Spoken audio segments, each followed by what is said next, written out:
Assalamualaikum warahmatullahi wabarakatuh. Saya Olivia Ramadhani dari kelas Pancasila B akan menyampaikan beberapa kasus-kasus terbesar di Indonesia yang berkaitan dengan korupsi. Korupsi, sepertinya kata korupsi tidak lagi terdengar asing di telinga kalian, karena korupsi adalah sesuatu yang menjadi masalah terbesar di negara Indonesia ini. Dan korupsi juga dapat merugikan bangsa dan negara. Korupsi bahkan telah muncul dalam segala aspek di kehidupan sehari-hari. Seiring berjalannya waktu, korupsi semakin berkembang menjadikan sebagai suatu masalah negara yang pasif. Banyak sekali korupsi yang terjadi pada sektor publik yang sepertinya sudah menjadi kebiasaan. Lantas, apakah itu korupsi? Korupsi adalah kata yang berasal dari bahasa Latin yaitu corruptio dan dari bahasa Arab yaitu rasuah yang memiliki arti suap. Muhammad Ali menguraikan mengenai pengertian korupsi, yaitu 1. Korup yang berarti busuk, yang suka menerima suap atau sogok, memakai kekuasaan untuk kepentingan sendiri. 2. Korupsi, yang berarti perbuatan tercela atau jelek seperti penggelapan uang atau menerima uang suap. Sedangkan korupsi menurut Juniadi Suartoyo, korupsi adalah tingkah laku atau tindakan seseorang yang melanggar dari norma-norma yang berlaku dengan menggunakan atau menyalahgunakan kekuasaan dalam kesempatan melalui proses penggadaan, penetapan pungutan, dan penerimaan atau pemberian fasilitas, penyimpanan uang atau kekayaan, serta dalam perizinan atau jasa lainnya dengan tujuan keuntungan pribadi atau golongannya. Menurut Undang-Undang Nomor 31 Tahun 1999 tentang Pemberantasan Tindak Pidana Korupsi, korupsi adalah perbuatan melawan hukum dengan memperkaya diri sendiri atau orang lain dengan menyalahgunakan kewenangan, kesempatan, atau sarana yang ada padanya karena jabatan atau kedudukan yang dapat merugikan orang lain ataupun negara. Amirasi juga menguraikan bentuk-bentuk korupsi yang ada dalam kehidupan sehari-hari. Contohnya, 1. Korupsi epidemis. Ruang lingkupnya berhubungan langsung dengan berbagai kegiatan pemerintahan yang menyangkut kepentingan masyarakat. Wujudnya dapat berupa jasa kesehatan masyarakat seperti pendidikan, perumahan, pertanian, listrik, perpajakan, pengendalian harga, SIM, KTP, sertifikat, dan lain sebagainya. 2. Korupsi terencana. Ruang lingkupnya berhubungan dengan tujuan-tujuan politis. Bentuk ini sengaja direncana bagi keperluan operasional pemerintahan yang memang tidak dibiayai anggaran. 3. Korupsi pembangunan. Ruang lingkupnya berhubungan dengan fungsi pemerintahan sebagai pengatur perekonomian yang memiliki peran penting dalam pemerintah sebagai pengatur perekonomian, perhubungan dengan para pengusaha, importer, eksportir, dan lain-lainnya. Berikut adalah 5 contoh kasus korupsi terbesar di Indonesia. 1. Korupsi EKTP. Tersangka 1. Syogi Harto, pejabat pembuat komitmen Direktorat Jenderal Kependudukan dan Catatan Sipil Kemendagri. 2. Irman, mantan Direktur Jenderal Dukcapil Kemendagri. 3. Andi Narogong, perusahaan konvensi rekanan Kemendagri. 4. Setia Novanto, mantan Ketua Fraksi Partai Golkar. 5.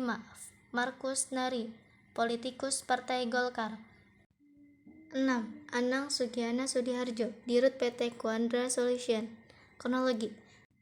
Kasus ini diawali pada tahun 2009, di mana Kemendagri merencanakan pengajuan terkait anggaran penyelesaian sistem informasi administrasi kependudukan yang salah satu komponennya adalah nomor induk kependudukan atau NIK.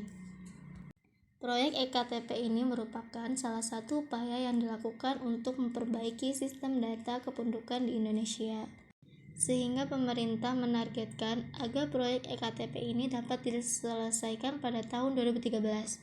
Pada tahun 2010, Kemendagri telah menyiapkan dana sekitar 6 triliun rupiah untuk proyek EKTP dan program NIK nasional ini. Selain itu, terdapat pula dana yang dipersiapkan sebesar 258 miliar untuk memutakhiran data kependudukan berbasis NIK. untuk seluruh kabupaten dan kota di Indonesia. Kemudian, pada tahun 2011, di mana proses tender proyek EKTP ini dijalankan, muncul sebagai kejanggalan yang terjadi. Hal itu menyebabkan Komisi Pengawas Persaingan Usaha (KPPU), Government Watch, pihak kepolisian, bahkan KPK menaruh kecurigaan atas terjadinya korupsi. Pada saat itu, KPK menrunding bahwa Kemendagri tidak menjalankan 6 rekomendasi yang seharusnya ada dalam proyek ini. 6 rekomendasi tersebut antara lain: 1. Penyempurnaan Grand Design. 2. Penyempurnaan aplikasi SIAK dan mendorong penggunaan aplikasi di seluruh Indonesia. 3. Memastikan tersedianya jaringan penduduk komunikasi antara kabupaten atau kota dan pusat agar konsolidasi efisien. 4. Pembersihan data kependudukan sebagai media verifikasi. 5. Melaksanakan EKTP setelah basis database NIK tunggal. 6. Pengadaan EKTP dilakukan secara elektronik dan dikawal oleh LKPP. Namun, pernyataan tersebut disanggah oleh Kemendagri. Mereka mengatakan bahwa telah menyajikan 5 dan 6 rekomendasi yang diberikan. Sejak saat itu, KPK mulai melakukan penyelidikan untuk mengusut kronologi dan siapa saja dalang di balik kasus ini. Para pemangku kebijakan proyek tersebut pun dilibatkan sebagai saksi, mulai dari Gamawan Fauzi, Nazarudin, Miriam S., Hani Chairoman, Harahap, hingga Dia Anggraini. Berdasarkan bukti yang didapatkan, KPK menyatakan bahwa negara harus menanggung kerugian sebesar 2,314 triliun rupiah. Selain itu, KPPU pun memvonis PT PNRI dengan denda 20 miliar dan Asta Grapia sebesar 4 miliar.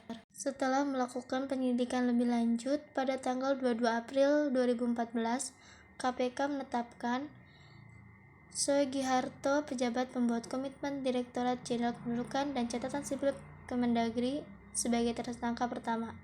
Ia diduga melakukan penyalahgunaan wewenang dan melakukan suap pada proyek ini di DPR. Hal tersebut melanggar Pasal 2 Ayat 1 Subsidiar Pasal 2 UUD Memberantas Tindak Pidana Korupsi, Pasal 55 Ayat 1 ke 1 Junco, Pasal 64 Ayat 1 KUHP. Selain itu, KPK juga menetapkan Irman sebagai tersangka pada September 2016 dengan motif kasus yang sama seperti Soegiharto. Pada 23 Maret 2017, KPK kembali memutuskan tersangka baru, yaitu Andi Narogong. Belum selesai sidang kasus EKTP ini, pengadilan kembali mengadakan sidang lanjutan pada 3 April 2017, di mana pada sidang ini dihadirkan 9 saksi. Salah satunya adalah Nazarudin. Menurut Nazarudin, Anas Urbaningrum terlihat dalam menikmati uang proyek ini. Anas juga menerima uang sebesar 20 miliar dari Andi Narogong. Selain itu, Nazarudin juga menyatakan adanya oknum lain yang menerima aliran itu, yaitu Jafar Hafsah dan Umam Wiranu. Lanjut menuju sidang ke-11 kasus proyek EKTP pada 27 April 2017, selain adanya keterlibatan Irfan Pambudi, keponakan Setia Novanto, terungkap bahwa salah satu saksi, yaitu Wirawan Tanzil, menolak bergabung dalam proyek ini karena adanya Setia Novanto. Selain itu, terdapat mantan anggota Badan Anggota DPR Oli Dondo Kambe yang bersaksi bahwa proyek ini dipenuhi calo dari Badan Anggaran DPR dan menyanggah penerimaan uang sebesar USD 1,2 juta. Penetapan Setia Novanto sebagai tersangka dalam kasus EKTP ini terjadi pada 17 Juli 2017, di mana ia diduga melakukan penyalahgunaan wewenang dan tindakan penguntungan diri sendiri atau orang lain dengan ikut mengambil andil dalam pengaturan anggaran proyek EKTP ini. Di samping 4 tersangka yang telah diperiksa, Markus berperan dalam menambah anggaran EKTP dan diduga meminta uang dalam pembahasan perpanjang anggaran proyek ini. Tindakan itu menyalahi Pasal 3 atau Pasal 2 Ayat 1 Undang-Undang Pemberantasan Tipikor. 2 bulan setelah penetapan Markus, pada 27 September 2017, KPK kembali menetapkan Anang Sugiana sebagai tersangka ke-6 kasus proyek ini. Penetapan tersebut berdasarkan bukti bahwa Anang terlibat dalam penyerahan uang kepada Setia Novanto dan Andi Narogong.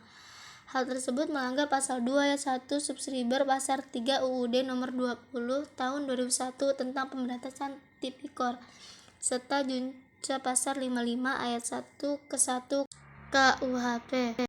Dana dan aliran dana 1. Sugiharto sama dengan 450.000 US dollar dan 460 juta IDR. 2. Irman 573.000 US dollar, IDR 29 miliar dan SGD 6.000. 3. Andi Narogong, IDR 6,9 triliun. 4. Setia Novanto, IDR 5,9 triliun. 5. Markus Nari, IDR 4 miliar. Hukuman: Sugiharto 15 tahun penjara dan denda 500 juta, subsidi 8 bulan kurungan dan pidana tambahan 450.000 US dollar dan 460 juta IDR.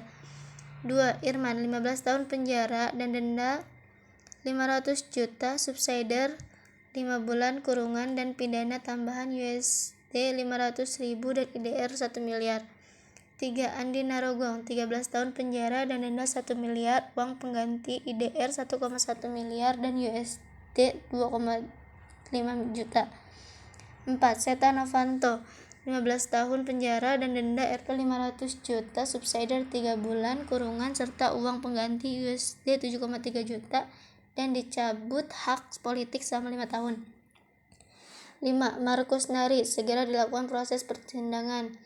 6. Anang Sugiana 6 tahun penjara dan denda Rp 1 miliar, subsidi 4 bulan kurungan, uang diganti IDR 20,7 miliar. Tersangka lain yang terlibat. 7. Irfan Pambudi 10 tahun penjara dan denda 500 juta rupiah, subsidi 3 bulan kurungan. 8. Madeoka Masagung 10 tahun penjara dan denda 500 juta, subsidi 3 bulan kurungan. 9. Freddy Yunadi 7,5 tahun penjara dan denda 500 juta, subsidi 8 bulan kurungan, terbukti mencegah, merintangi, dan menggagalkan penyidikan Setia Novanto. 10. Bimanesh Sutarjo 4 tahun penjara dan denda 300 juta, subsidi 3 bulan kurungan, dokter yang berupaya merintangi penyidikan Novanto. 11. Miriam S. Haryani 5 tahun penjara dan denda 200 juta, subsidi 3 bulan kurungan, terbukti memberi keterangan palsu di persidangan. 2. Korupsi proyek Hambalang. Tersangka Andi Malaranggeng, Menteri Pemuda dan Olahraga. 2. Wafid Muharam, Sekretaris Menteri Pemuda dan Olahraga. 3. Deddy Kusdinar, Kepala Biro Keuangan dan Rumah Tangga Menpora. 4. Lisa Lukitawati, Direktur CV Reva Medica. 5. Andi Zulkarnain Malaranggeng, Presiden FR Fox Indonesia. 6. Anas Urbaningrum, Ketua PDP Partai Demokrat. 7. Muhammad Nazruddin, Bendahara Umum Partai Demokrat. Tersangka lain. 8. PT MSG, Perusahaan Pemenang Konsep Master Plan Hambalang. 6. Mahyudin NS, Keuangan Komisi X DPR RI. 10. Angelina Sodak, Badan Anggaran Partai Demokrat. 11. Mirwan Amir, anggota Banggar. 12. Mayan Koster, anggota Komisi Ekspresi PDIP. 13. Kohar Muzakir, anggota DPRD Komisi X. Kronologi: berawal saat Direktorat Jenderal Olahraga Departemen Pendidikan Nasional akan membangun sebuah pusat pendidikan pelatihan olahraga pelajar tingkat nasional. Pada tahun 2004, terbentuklah tim verifikasi yang bertugas mencari lahan yang representatif untuk rencana tersebut. Hasil tim verifikasi ini akan menjadi bahan Rapim Nitjen Olahraga Perdiknas untuk memilih lokasi yang dianggap paling cocok bagi pembangunan pusat olahraga tersebut. Kriteria pemilihan lokasi yaitu sesuai RUTR dengan lokasi luas lahan lebih dari 20 hektar, jarak tidak lebih dari 70 km dari Jakarta, dan dapat ditempuh kurang dari 1 jam. Topografi tanah memiliki kemiringan maksimal 15%, penyamaan lingkungan udara, kondisi lahan terbuka, lahan konduktif, status tanah dan harga tanah meter 2 tidak lebih dari 30.000. Tim verifikasi telah mengadakan survei 5 lokasi yang dinilai layak untuk membangun pusat olahraga itu, yakni di Karawang, Hambalang, Cariu, Kobinong, dan Cikarang. Tim akhirnya memberikan penilaian tertinggi pada lokasi di Desa Hambalang, Citerep, Bogor. Lahan tersebut dianggap telah memenuhi kriteria penilaian. Untuk menindaklanjuti pemilihan lokasi, Dirjen Olahraga Depdiknas mengajukan permohonan penetapan lokasi tersebut sebagai lokasi diklat olahraga pelajar nasional kepada Bupati Bogor dengan mengeluarkan keputusan Bupati pada 19 Juli 2004. Sambil menunggu izin penetapan lokasi dari Bupati Bogor, pada 14 Mei 2004, Dirjen Olahraga telah menunjuk pihak ketiga yaitu PT LKJ untuk melaksanakan pematangan lahan dan pembuatan sertifikat tanah dengan jangka waktu pelaksanaan sampai dengan 9 November 2004 senilai 4 miliar. Problem muncul karena lokasi Hambalang memiliki kerentanan gerakan tanah menengah tinggi. Sesuai dengan sifat bantuannya, PVMBG menyarankan untuk tidak mendirikan bangunan di lokasi tersebut karena memiliki risiko bawaan yang tinggi bagi terjadinya bencana alam berupa gerakan tanah. Selain itu, status tanah di lokasi tersebut masih belum jelas. Sejak itulah area tanah tersebut diakui sebagai aset Ditjen Olahraga dan pada tanggal 18 Oktober 2005 diserah terimakan kepada organisasi baru, yaitu Kementerian Negara Pemuda dan Olahraga. Pada saat itu, Menpora mengajukan anggaran pembangunan sebesar 125 miliar. Namun, nilai proyek ini kemudian melejit hingga 2,5 triliun saat Kemenpora dipimpin oleh Menteri Andi Malarenggeng.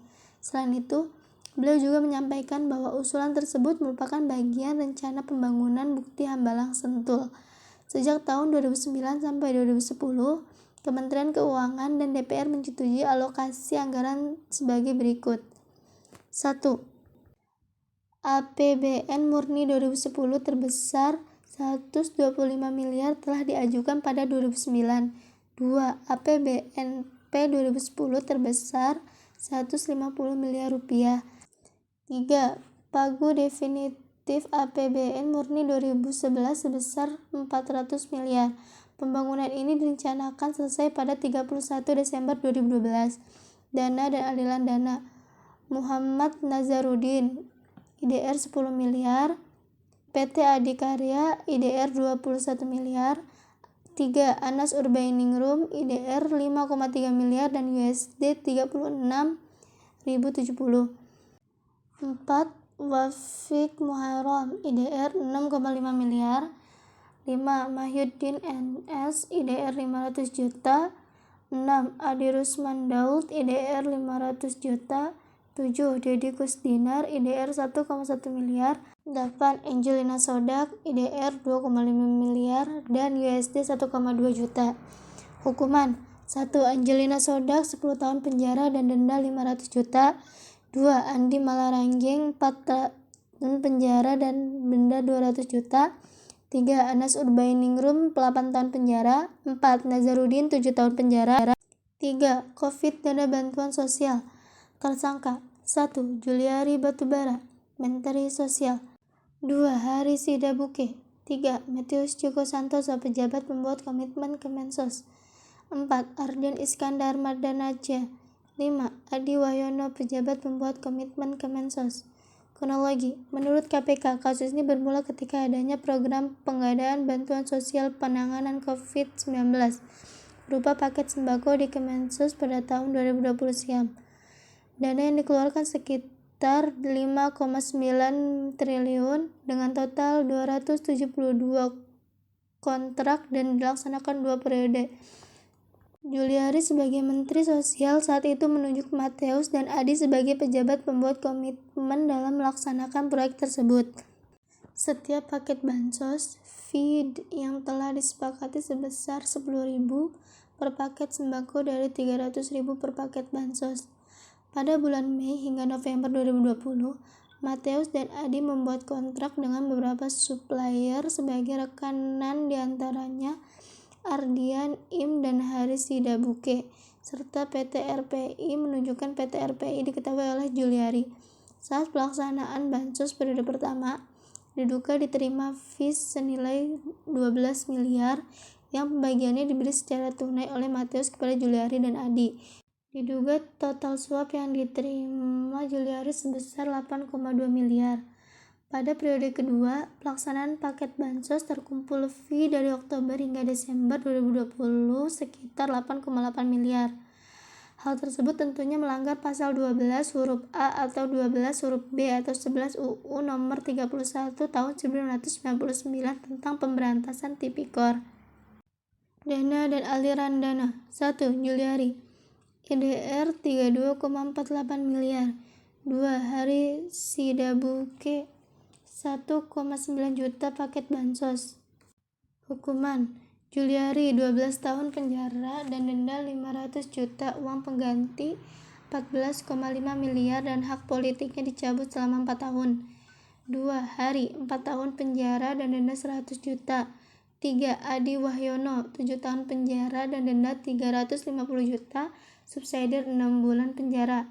4. Meteus Joko 9 tahun penjara dan denda 450 juta, subsidiar 6 bulan penjara.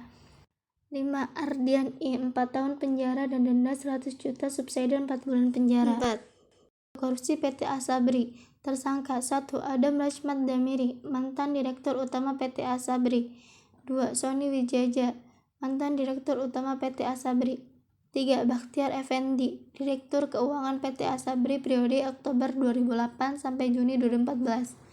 4. Hari Setianto, Direktur PT Asabri periode 2013 sampai 2014 dan 2015 sampai 2019. 5.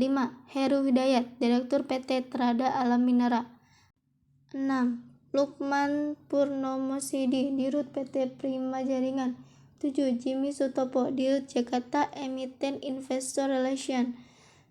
8. Beni Jokrasoputro, Direktur PT Hasor Internasional.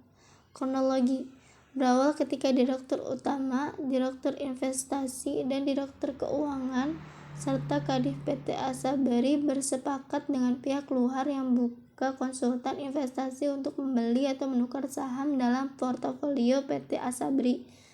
Pada tahun 2012 sampai 2019, mereka menukar saham-saham tersebut dengan saham milik Heru Hidayat, Beni Tijosapotro, dan Lukman dengan harga yang telah dimanipulasi tinggi. Hal tersebut bertujuan agar kinerja portofolio PT Asabri dipandang sangat baik. Ketika saham tersebut menjadi milik PT Asabri, saham tersebut ditransaksikan oleh ketiga tersangka di atas dengan bersepakat bersama direksi PT Asabri. Padahal transaksi yang telah dilakukan tersebut merupakan transaksi semu yang hanya menguntungkan ketiga tersangka ini serta merugikan investasi PT Asabri. Februari 2017, saat hasil audit dari Badan Pemeriksaan Keuangan keluar, hitungan awal auditor negara menaksirkan adanya potensi kerugian pada investasi Asabri. Dalam audit BPK, Asabri kedapatan membeli saham bodong dengan nilai 802 miliar. Selain itu, tercatat adanya pembelian dua saham lain yakni milik PT Aureka Prima Jakarta sebesar 203,9 miliar dan PT Sugih Energi sebesar 452 miliar. Terdapat pula pelepasan 12 saham non-blue chip senilai 1,5 dengan harga 987 miliar ke reksadana afiliasi. BPK juga menyoroti adanya pemberian ribuan kafling tanpa sertifikat. Sebelumnya, pada 8 September 2015, Beni menyurati Direktur Utama Asabri yaitu Mayor Jenderal Purnawirawan Adam Damiri dengan menawarkan sepemilikan 18% saham PT Harvest Time yaitu PT Wiracipta Senat-Satria senilai 1,2 triliun. Masalah muncul karena Wiracipta tidak pernah memiliki 18% saham yang diklaim Beni. Saat pemeriksaan, direksi Asabri mengaku bahwa pembelian saham tersebut dilakukan tanpa proses uji tuntas dan uji kelayakan. Kemudian, pada 3 Juni 2016, Letjen Purnawirawan Sony Wijaja menyurati Wiracipta agar Persekot sebesar 802 miliar itu dikembalikan. Asabri juga menambahkan kewajiban bunga berjalan sebesar 7% per tahun terhitung sejak 14 Januari 2016 selama 3 tahun. BNI menyanggupi, namun ia hanya mau mengembalikan tunai 100 miliar.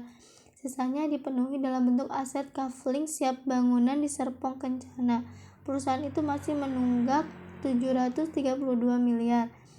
Rapat direksi Asabri pada 13 Juli 2016 bahwasannya BNI wajib membeli kembali kafling yang menjadi pengganti saham dan menjualnya. Dan keuntungan diberikan kepada Asabri 1 tahun kemudian. Berdasarkan data Bursa Efek Indonesia pada 13 Januari 2020, dari saham yang dimiliki Asabri di atas 5%. Sebanyak 8 dari 13 saham tersebut lebih rendah dari harga saat IPO. Dari 8 saham tersebut, 4 diantaranya termasuk saham gocap alias saham yang mentok di harga terendah di bursa, yaitu 50 per saham. Dana dan aliran dana. 1. Beni Saputra, IDR 5,9 triliun. 2. Sony Wijaya, IDR 64,5 miliar. 3. Heru Hidayat, IDR 12,4 miliar. 4. Adam Rashmad Damiri, IDR 17,972 miliar. 5. Bastiar Effendi, IDR 453,7 juta. 6. Hari Setianto, IDR 873,8 juta. 7. Lukman Purnomo Sidi, IDR 1,318 triliun. Hukuman. 1. Sony Wijaya, 10 tahun penjara dan denda 750 juta rupiah, subsidi 6 bulan kurungan, uang pengganti 64,5 juta. 2. Adam Rashmad Damiri, 20 tahun penjara dan denda 800 juta rupiah, uang pengganti 17,972 miliar. Bastiar Effendi, 15 tahun penjara dan denda 750 juta, uang pengganti 453,7 juta. Hari Setianto, 14 tahun penjara dan denda 750 juta dengan uang pengganti 873,8 juta. 5. Heru Hidayat, hukuman pidana mati namun vonis nihil, uang pengganti 12,64 triliun rupiah. 6. Lukman Purnomo Sidi, 13 tahun penjara dikurangi selama ditahan, denda 750 juta, subsidi 6 bulan kurungan, uang pengganti 1,341 miliar. 7. Jimmy Sutopo, 15 tahun penjara dan denda 750 juta, subsidi 6 bulan kurungan, uang pengganti 314,8 miliar. 8. Beni Saputra, hukuman pidana seumur hidup, uang pengganti 6,8 triliun. 5. Korupsi PT Jiwasraya. Tersangka. 1. Heru Hidayat, Komisaris Utama PT Trada Alam Minara. 2. Beni Saputra, Dirut PT Hansos Internasional. 3. Joko Hartono Tirto, Dirut PT Maximas Intergra. 4. Hedisma Rahim, Dirut Asuransi Jiwasraya. 5. Hari Prasetyo, mantan Dirut Keuangan Jiwasraya. 6. Syahmirawan, Kepala Divisi Investasi dan Keuangan Jiwasraya. Kronologi. Kasus PT Jiwasraya terendus sejak tahun 2006. Pada periode itu, asuransi jiwa telah mengalami kerugian sebesar 3,29 triliun, seperti yang disebutkan oleh Otoritas Jasa Keuangan (OJK) dan Kementerian BUMN. Kemudian pada tahun 2008, Badan Pemeriksa Keuangan (BPK) memberikan opini disclaimer, tidak menyatakan pendapat untuk laporan keuangan 2006-2007 lantaran penyajian informasi cadangan tidak dapat diyakini kebenarannya.